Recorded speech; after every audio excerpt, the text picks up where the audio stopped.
Shauri la Father Kitima nililitolea taarifa hatua ya awali, na mnakumbuka Father alikuwa yuko katika hospitali kwa matibabu na ili mfumo wa kisheria wa watu waliotuhumiwa ufanye kazi, ni jukumu la kisheria kuhakikisha kwamba tunapata maelezo ya ndugu yetu Father Kitima kimaandishi. Sasa kipindi kile ilikuwa sio busara, na tulijaribu kwenda mara kadhaa, mtu akiwa bado katika mazingira magumu ya kuumwa, huwezi ukaanza kutumia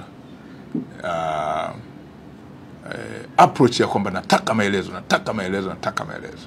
Kwa hiyo atakapotulia tukapata maelezo ya kimaandishi, narudia, maelezo ya kimaandishi ambayo yataingia kwenye mafaili ili yaende kwenye ofisi ya mashtaka, na ndio mfumo wa kisheria, basi tutazidi kutoa taarifa kuhusiana na shauri hilo. Atakapokuwa ametulia na akatoa maelezo ya kimaandishi kama serikali inavyofanya kazi katika mfumo wa kimaandishi, kwa sababu sasa mafaili yatakuwa yana move kutoka point A kwenda point B.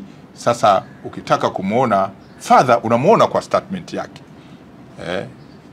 Ile itatupa fursa, kwa sababu yule ni shahidi mkuu katika shauri hilo tunalolichunguza, na jamhuri kwa kesi za jinai ndio mlalamikaji. Kwa hiyo yule ni shahidi muhimu, shahidi mkuu. Kwa hiyo atakapokuwa ametulia tukapata maelezo ya kimaandishi, shauri letu litaendelea kusonga mbele na tutazidi kuwapa taarifa.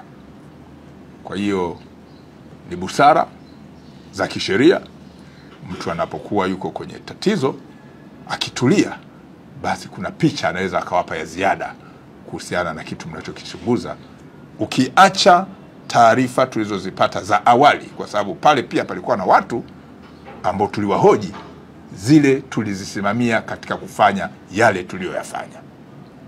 Lakini bado upo umuhimu wa kisheria tutakapokuwa na utulivu, na tunamheshimu Father akiwa na utulivu mkubwa, tukapata maelezo yake kimaandishi, ili sasa haya mafaili yaweze kumuvu kiusheria.